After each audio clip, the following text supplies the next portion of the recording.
technical difficulties, guys. We're still talking with Debra Lynn Spencer.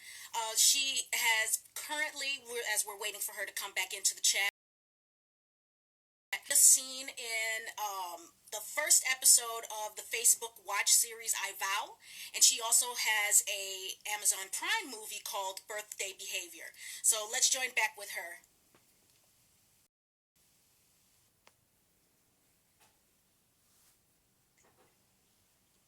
Okay, can you hear me? Yes, now I can hear you.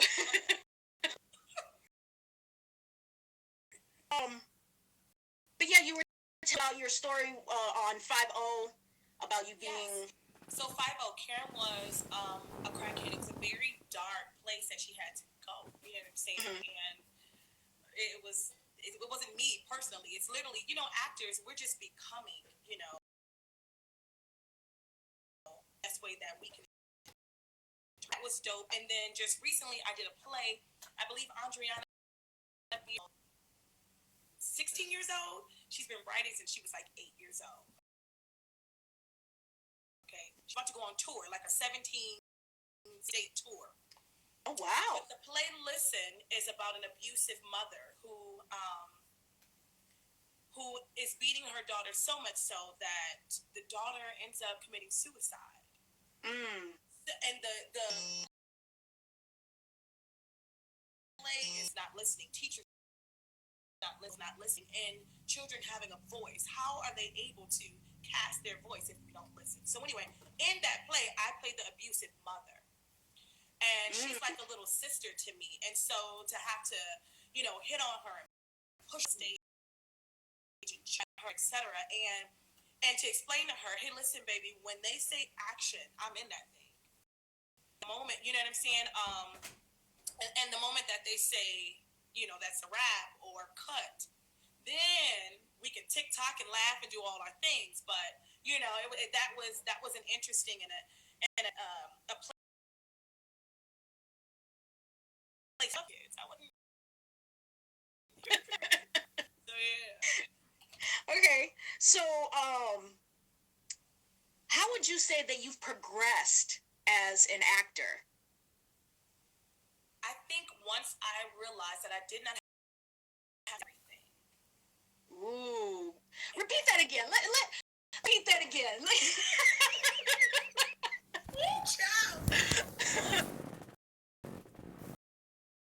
have to say yes to everything. Girl, and you know how it is. We're just trying to really build our resume in the beginning. Right. And we'll say yes on point, or the writing doesn't even make sense, really, or play has not been promoted, or etc. And you're more so slaving rather than creating. And so, but no, I'm going to do everything. And it scared me because I'm like, I'm not even big enough to really say no. But what does that mean? Big enough to Angela Bassett say no, Debra Lynn Spencer, and say, no, I'm okay. And give it to the next actress. Give her a chance. If I take everything, I'm not even out here working. I'll do it. No. So that's... Can you... I'm sorry, go ahead. No. Yeah, but what helped me to evolve was just to say no. Okay. So can you explain a time where you were presented with something and you had to say no? Sure. So there was a friend of mine who was producing or directing his first big play. Director went home, and I was working with the city of Detroit, and we were already booked to out in Lansing and to do some behind the scenes BTS stuff. And it was around the same time when his play was going up, and I had started coming to rehearsals. I said yes, I choose to work on my and already drained, and the wheel is running. I've already said yes, and I knew that if I said no in the middle of this thing, that it could cut my integrity or my character. But I said no, and we're still friends to this day, and I thank God for that. There was production. I did the play before, and although I think that we got through it, it was awesome. It's just a lot, that they asked of me for that lead role. And there was no compensation. There were no, girl, I'm type of compensation. Okay. At least give me some food. Ready with no food. Oh no. And I don't really want that role this time. I'm okay. I'm fine. And I pulled out of the play, although I love the director. And I'm always the type of person that'll say, when you're a leader, if you do something, other people may do it as well. And so I have been very cautious of my no. Too, because it stir people away, or we're influencers, right. And so I said no, and I don't even know if that person loves me anymore. But sorry. I came across a situation like that too, where I was called for a callback. And I didn't feel right about the first audition for it anyway. But when they called me for a callback, I said, I've got something else that's planned. Something else just popped up. Yeah. And they were not too pleased with me. Facebook friend list. So I guess. Wait, you still my friends too on Facebook. Right. So it must be something, So explain to me, what are some ways that you build teamwork with your castmates? Oh my. Because I know there's like a huge thing. I don't know if it's across other Midwest. In Michigan, in theater, we do tape ball. And that tape ball, for some places, it's strenuous and it's super serious. You gotta get into it. There's no backing down from it. And then other theaters are like, do it if you want. Yeah, if you want, I guess. No. Right. So, I think for me, like I said to you, Ashley, we are all on the same team. There is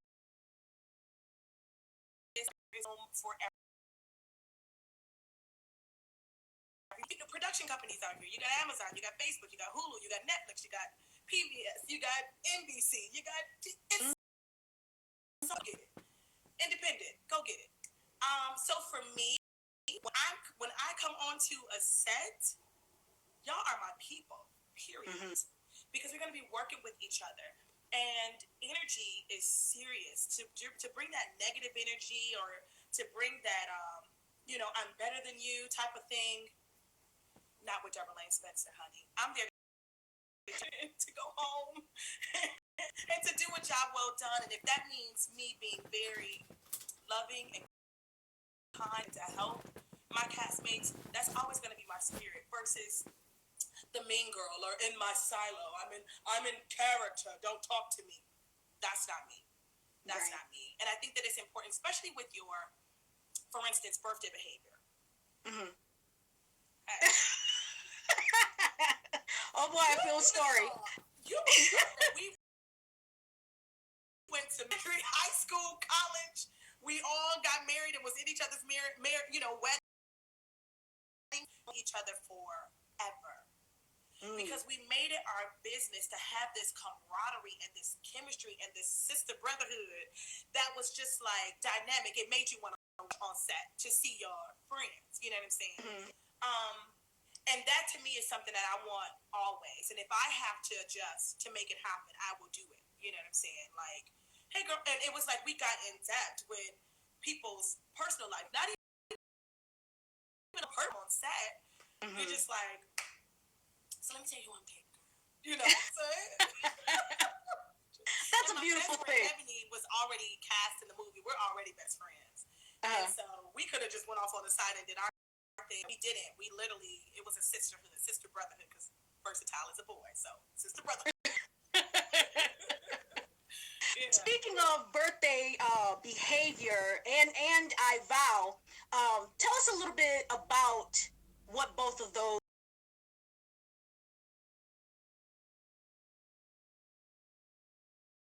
are. It's a roller coaster ride. It is.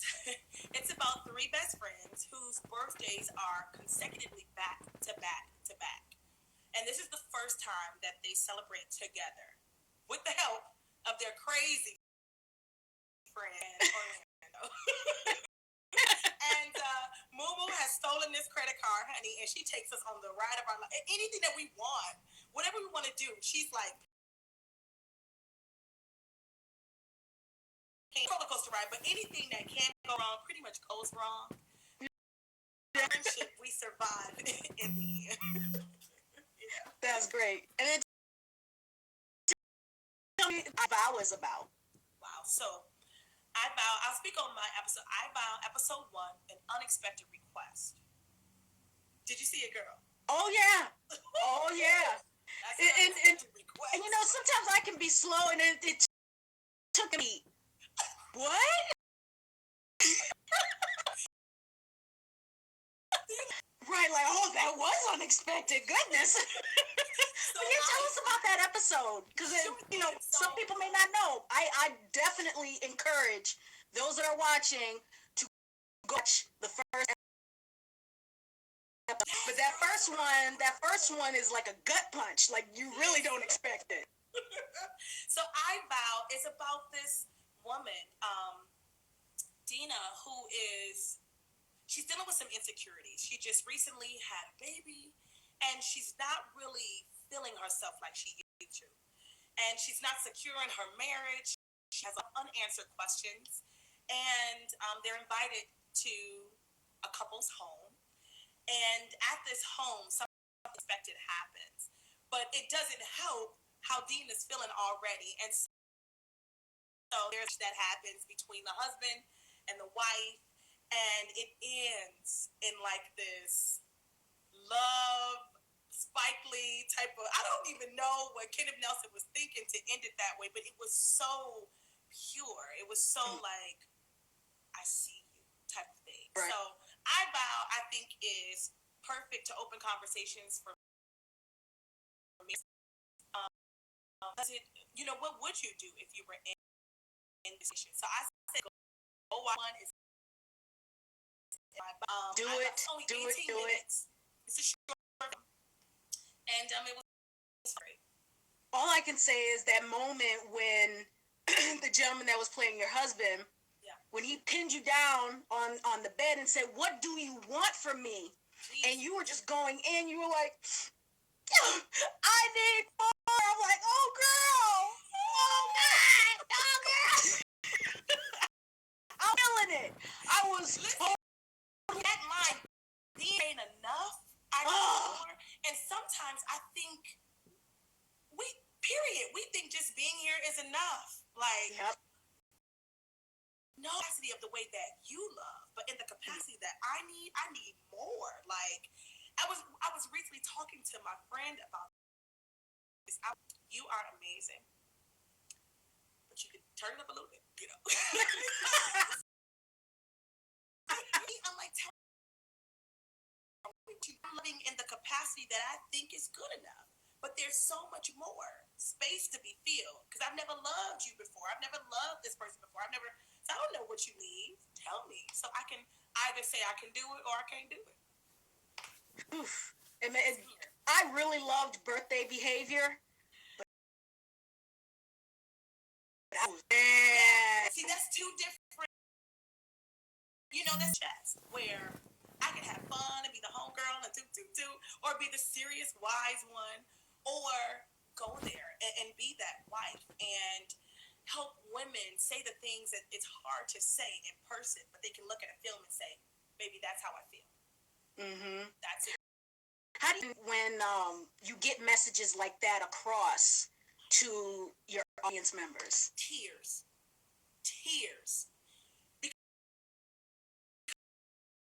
Stories. Whether these are real people or not, we're just telling stories. So when I'm talking about inbox messages, Facebook messages, on my page, that was me. I'm like, oh my God. And all I could do was just cry. Because the goal was to just tell the story. Sometimes you don't realize I'm speaking to someone.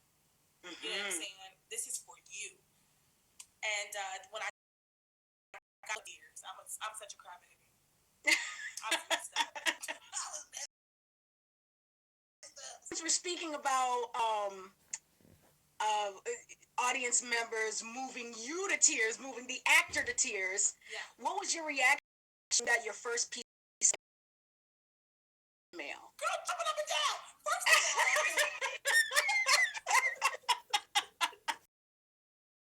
did it for me. Okay. Fan mail from Africa. What? And we are to this day. I have always wanted to do that, and I will. Let me speak this into existence. I am going to do Nollywood films. Is it Nollywood or Nollywood? What is it? I think it's Nollywood. I'm going to do. Honestly, that's the first. To me, I've heard Nollywood. Nollywood. Yes, yes. It's like Nigerian, Ghanaian. They're my favorite types of international films, right? So a director from Africa reached out to me, and then she's like, I go to the university in Paris. I'm like, what? And it's so birthday behavior. I'm like, yes, girl. So that was great. And then there's an actor named Frank who is a legend in Africa. We keep in touch all the time. I'm always like encouraging me. He's done a lot, he's done a lot of work. All of them have. But that, I think, that's how people from another reaches out and says, on your film, and it was awesome. I would love to work with you, or it was awesome, you know? Would you do an international film? Girl, yes, listen, I'm dusting off my passport after this quarantine. Anybody want to book me? Anybody want to? Girl. Right. Okay, so let me ask, demanding director or castmate or crew member, what made them difficult for you to work with, and how were you a successful person? I'm going back to my roots in Chicago. Okay. Wait, let me see if he on here. Hold on, wait a minute. Okay. I mean, no. by all means, just, this person, that person. You bleep him out in the edit. No. Oh my God. So, he's the type of director that will throw his shoe or belittle you. You know what I'm saying? Oh, you thought that was good? You're an idiot move. Just, And what scared me was because of how he works, and he will recast you like that. There was another girl in the cast who learned all of my lines, everybody's lines. She was saying the type of I wanted to do that, know every read, but I don't got that type of time. I'm busy working on my own stuff, right? Right. So my father, I finally got together. I was the lead in this. I finally got it together, what they were looking for, etc. And then the day before night, my father passed. He died of a heart attack here in Detroit. Oh, my condolences. Oh my God, thank you.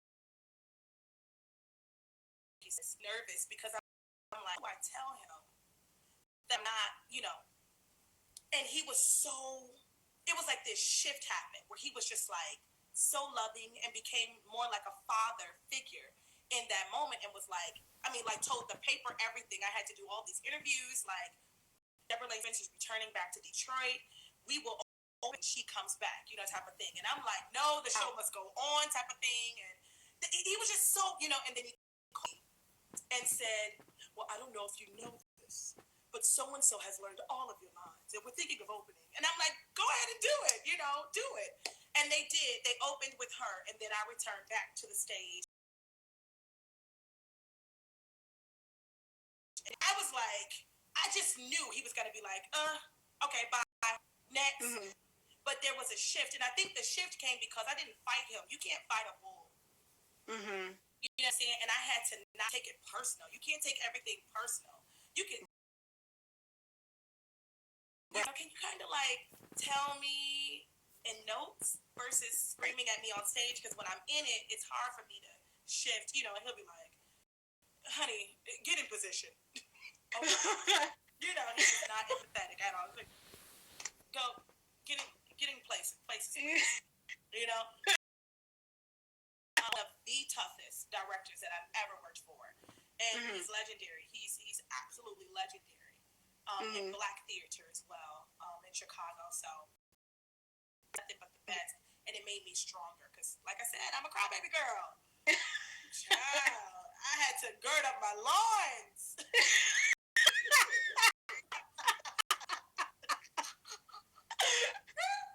No, so what about a castmate, like a difficult castmate? All of my bad experiences were in Chicago, honey. Because you know, this is all Broadway. Like Chicago. If you're in Chicago, I'm talking about the talent in Chicago is extraordinary. Some actors in here that are in here that are from Chicago that are legends. I mean, they're amazing. Thank you guys for tuning in. This is one girl, and famous, and she would just laugh at everybody. Like, what's that about? Like laugh, like as in a making fun kind of manner. Yes. Ooh. So when she's doing it to everybody else, I'm thinking to myself like, oh, it's not gonna happen to me, honey, because I know my lines. I'm with it. What is all that for? What's crazy is she got recast. They took her out the show, but she was a tyrant to everybody. There was an interview I saw by Gabrielle Union when she talked about where she used to be the mean girl and how she shifted from mean girl. But it was because a legendary actress was like, what are you doing? Right. Really concentrate on what you got going on. Talking about everybody else only brings out your insecurity. This whole experience with her. And what I realized, I said, from that point on, and I've said this across the board, if you don't like Debra Lynn Spencer, you don't like yourself.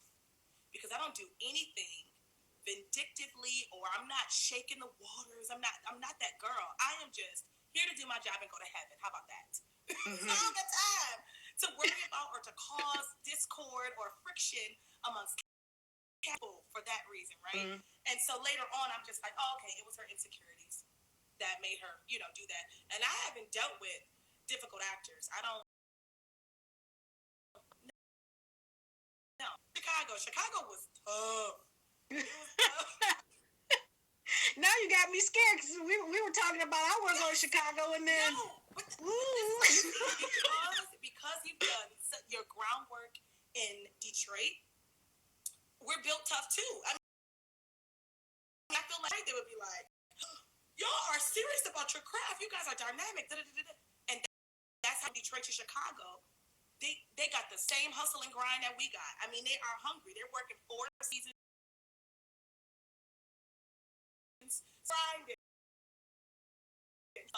Those actors in theater were thank you guys. Something else. Some of them in here. I love you all so much. Okay, so what kind of moral support do you get? Or do I get from others? Yo, to be honest, I get moral support. That's good. That's really good. I get a lot and I give a lot. Period. We are not in competition. And in order for you to work at your best, it's just the way I was raised. My mother and father, they love these Spencer girls. There is nothing that we ever did that they did not support us, but that's what made us work so hard. It's the same way with people. In order for me to push you to your greatest good, to encourage you and to invest in and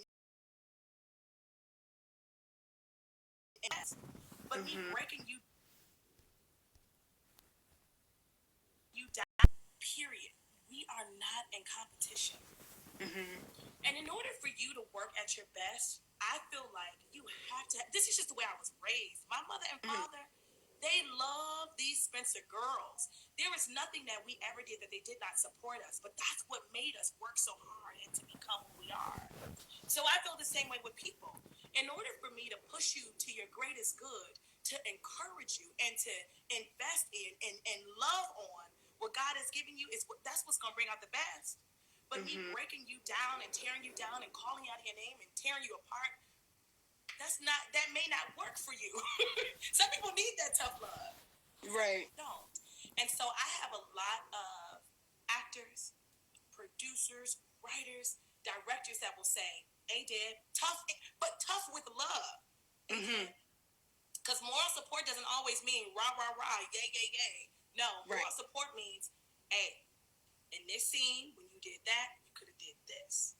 That inflection could have been a little, you're giving me theater on TV when you should be giving me TV, right? You're giving me TV and theater when you should be giving me you know what I'm saying? Like, or I have nothing bad to say. Hats off, good job. That's what we do. Let's go. You know? And so I get a lot of it and I encourage it because I give it and I want that. It's the only way I'm gonna get better. What about your your immediate family? Like you were talking about your mom and dad. Do you have siblings too that encourage your career? Yes, honey. My sisters, honey, do the most, but we do the most for each other. That's good. We're very, very, very supportive of each other. I have best friends that I can call about anything, and cry my eyes out, and then wipe my tears, and then we hit the pavement running. I feel like it's very. There's my best friend right there, DeLorean. Hey, girl, hey. Oh, okay. Hi, DeLorean. But I feel like it's very important to keep like-minded people around you, but people that even work harder than you. Because their grind will only increase and intensify what you have inside you. And so a lot of my friends and my siblings are go-getters. I can't do nothing but keep going. Period. Wow. That's great. It really means something when you have those people in your corner ready for you and that are just, they may not always get the chance to come and see your shows, but when they're constantly right there for you, like go, go, go, yes, is keeping you in check. Like one of my biggest supporters is my mentor. His name is John Foreman. I studied with him for about 6 years. I love that man to death. I love him so much. He's pretty well known within the Detroit theater community. But he was the one that actually pushed me to get into professional theater because I was doing community theater and then I kind of felt, indifferent, and I'm just like, well, I've done that, but I didn't get the part or something like that. And he was like, honey, you need to get paid for your work. You need to get paid for your art. You need to be up on that stage in those professional theaters and get paid for the hard work that you're doing. Yeah. And this is not to discredit community theaters at all, because I believe community theaters are a fantastic and a much needed stepping stone for those who are trying to get into acting as professional, as a professional career or as an intense hobby, either one. But he was just like, if you're trying to get out there, you need to get up there. You have to. And I tell there's one of the directors for BLAQN is Thomas Harris. Okay, legendary, right? Thomas and we started. Well, I was in Chicago when I came to Detroit. He was the first person that I worked with on stage that like pushed me, right? And I was like, this is what I need. Thank you. But we encourage actors all the time. Do theater.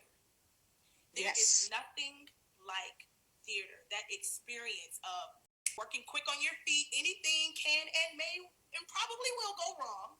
But you have to keep up the pace. You have to save other actors in theaters. You have to be able to improv in theater. You have to be able to react when the audience gives you nothing, and you have to be able to keep going when the audience gives you everything.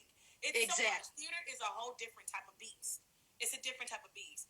And it was hard. It was interesting for me to transition from theater to film because I realized that I like that rah-rah of the audience, whether it's just afterwards or the in-between noise. And so to be on set and it's completely quiet, you're in your head like, well, did I do right? Like, did that land? Did that joke land? Was it good enough for you? It's like, I'll just keep going. What's wrong with you? But it's Right. theater. I can tell you just performing on stage, like the worst thing in the worst feeling in the world is performing for one patron. You've done that. I've done that. That is the for worst me feeling in the world. And then not only that, but I was in a comedy. So of course I'm waiting for reactions. All I hear is just that one guffaw. Ha! And then that's it. It's like, bruh, give me something else, please. I'm dying for attention. I need more attention. I need your love. I need your love, please. Girl, that's the most honest statement any theater actors could say, because it's like, yo, we live for y'all. Like, please respond. Please. Right. Actors are like the most attention deprived people on the planet. Love me. Love me, please love me. Listen here. But then in public, I don't like all that. Like, I'd be like, okay, Right. all right.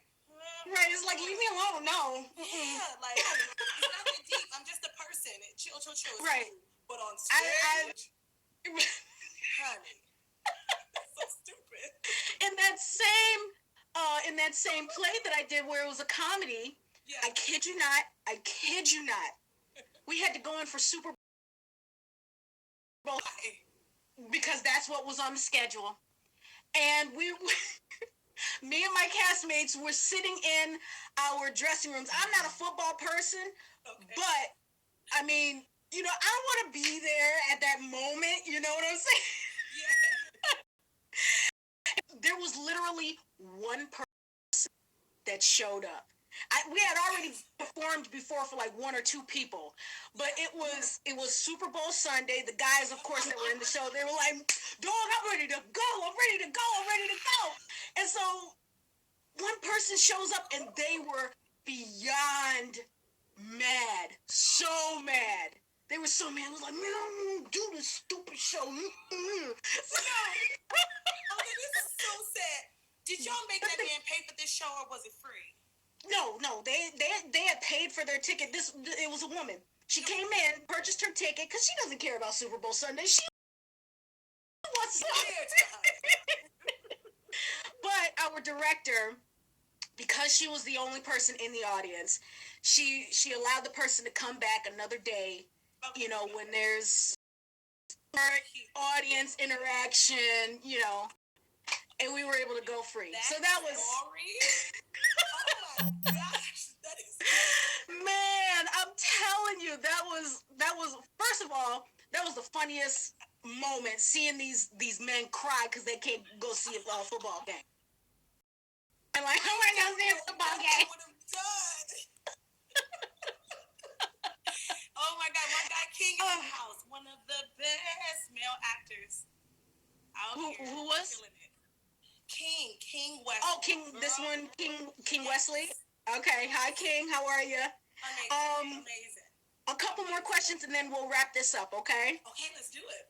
Okay, so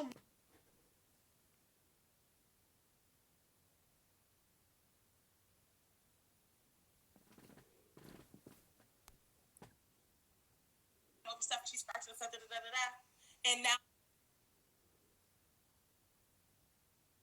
of course, I'm talking on the side with the girls, and then.